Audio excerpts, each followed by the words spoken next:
How to play the F sharp blues scale on the piano. You're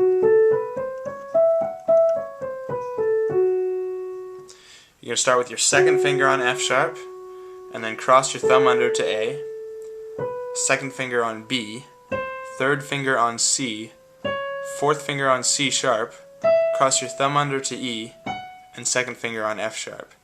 Coming down, you have first finger on E, cross your fourth finger over to C sharp, third finger on C, second finger on B, first finger on A, and then end with your third finger on F sharp.